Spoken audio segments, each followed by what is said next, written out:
Day and travel questions. We're talking about UKIP at the moment. What is the future? Is there one for UKIP as they select a new leader to replace Nigel Farage? The nominations closed at midday and there are various people vying to take over in the top job. 0345 6060 973 is the number. Who would you like to see running UKIP and what is the future for UKIP? Do they have a role? 84850 is the text, and you can tweet at LBC. Let's talk to Jonathan Arnott, who is a UKIP MEP for the North East of England and a UKIP leadership candidate. At least we think so. Are you, Jonathan? I am, yes.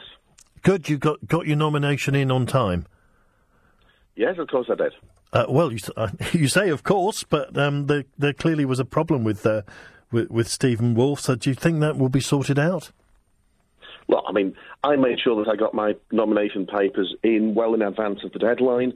I don't know, I can't comment on any other candidates. Obviously, that's a matter for Stephen Wolfe, and it's a matter for the returning officer and the vetting panel to discuss and to make a decision as to whether or not he did get those papers in on time. And, of course, for me to comment on that and to say he did or he didn't would be quite prejudicial to our returning officer, and frankly, it's up to them to make those decisions. Right. So it's a question of he did or he didn't, and if he didn't, then he's not running. I would think so, because rules are rules, but there are questions, as I understand it, behind all this. But again, I cannot be the person to comment on that, because as a candidate, for me to give you a view on that would be a complete conflict of interest. And actually, I think that's one of the things that we need to see more of in politics, is people actually being prepared to say, no, I'm not going to answer that question in detail and give an opinion if it's a conflict of interest for me to do so. So the other question we're looking at really here is the much wider one, though, of the role of UKIP. How do you see, as a candidate, how do you see it panning out? What is going to be the future for UKIP? Well, of course, over the next couple of years, there is a huge role to play for UKIP in holding our government to account, holding their feet to the fire and making sure that not only does Brexit actually mean Brexit, but that the deal that is sought and negotiated for the United Kingdom is a good one. So I think there's a very substantial role for UKIP to play in keeping our government honest as far as that's concerned. However, at the same time, what we have to do as a party now is to reach out beyond our core vote.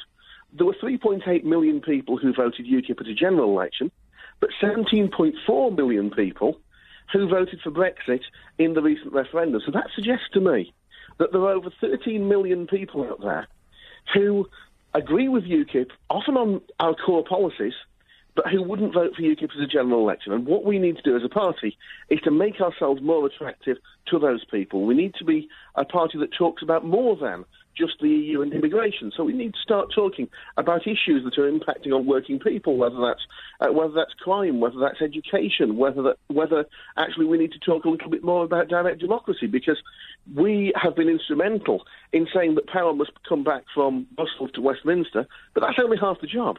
The other half of the job is to take that power from Westminster and put it right back in the hands of the people. Gosh, so how do you do that then?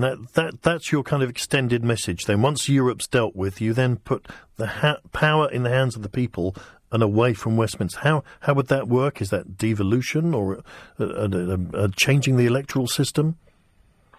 I think it's a bit of both. Yes, I mean you want power to be at the closest level to the system, to the citizen. You want to change the electoral system to ensure that it's more proportional, more representative.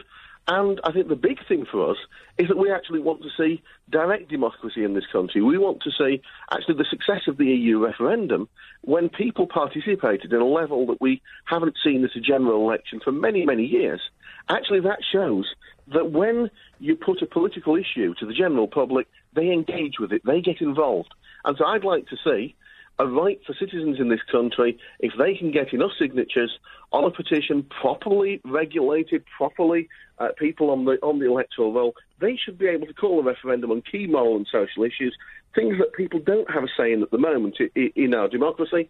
They would get a say on those issues, and actually, I think that brings power back to the people, because it puts power in the hands of the people rather than in the hands of the politicians. Do you have, though, a sort of fully developed set of other policies that are not about Europe, that sort of add up to a concept that you'll be able to get across to people? Because I've been asking listeners, and they're coming up with quite a sort of random mix of different policies, mentioning grammar schools, for example, which are quite well-known UKIP policies. But do they all add up to one concept that people would get? We've always been the party of freedom, of independence, of democracy. Those are things that I think we've been talking about already. I think we are a party of common sense. We're a party of trying to strive for the best out of the country. And I think that those key areas are areas which you'll find in almost every one of UKIP's policies. And in terms of your job over the next couple of years, then, are you fearful that Brexit won't mean Brexit, whatever that means, and that you are going to be the ones who are going to have to kind of keep on the government's tails? I certainly would say that I am concerned. We have a Prime Minister now who was for Remain originally, so you have to make sure that you're alert. I think the jury is still out, frankly, as to whether Theresa May will do a good job or a bad job in those negotiations. We need to ensure that Article 50 is triggered as quickly as possible, because the more slippage with that, the more uncertainty there is with business. So I think, yes, there is a role for UKIP to play in holding that government to account over the next couple of years. But as I said before, that's not the only thing that UKIP should be doing, because we should be also looking broader and looking to the future as well in terms of a range of policies. It's also about saying that when we get Brexit, what are we going to do with it? What are we going to do with that newfound freedom that we'll have? And I think there are a whole load of areas where we should be talking about the future. Perhaps we could look at scrapping the incredibly bureaucratic VAT and replacing it with a much simpler system. You know, there are so many things that we can do after we've left the European Union. I think that perhaps is one of the areas where UKIP will really have your members, apart from the EU issue, have your members got enough in common to come up with a set of policies that you'd all agree on? We had one of the most comprehensive manifestos of any political party going into the 2015 general election. We had a manifesto which was the only one of any of the political parties which was independently costed and verified by a third-party organisation. And so we made sure that we did that, and actually the people that we went to, the Centre for Economics and Business Research, was an organisation which wouldn't generally be UKIP-minded. So we made sure that we did our homework.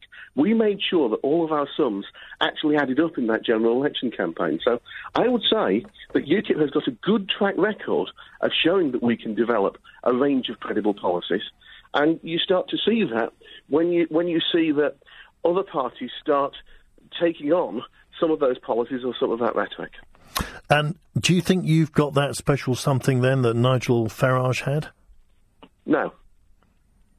And I think it would be ridiculous for us to suggest that the next leader should try to be another Nigel Farage. Anybody who tries to out-Nigel is going to fall absolutely flat on their face. Because you know as well as I do, the questions that anyone in the media is going to be asking of somebody, if they try to be that type of charismatic leader, everyone's going to compare them directly to Nigel Farage. So what I would seek to be is a different kind of leader. I'd seek to be the leader who gets the job done, the leader who builds a team around me, the leader who actually recognises that for me, it might not be that my voice is the one that needs to be heard on the radio all the time or on TV all the time. It might well be that we've got other people within the party who would do a better job of that than I would. What I am, fundamentally, is somebody who gets the job done. I'm a strategist. I'm somebody who will take UKIP forward to the next level, make sure that we're a professional, well-oiled machine and a political party that is going to send shockwaves through the Westminster establishment. Great to talk to you, Jonathan. Thank you very much. There you are. That's the pitch. Jonathan Arnott there, UKIP leadership candidate and UKIP MEP for North East England. 0345.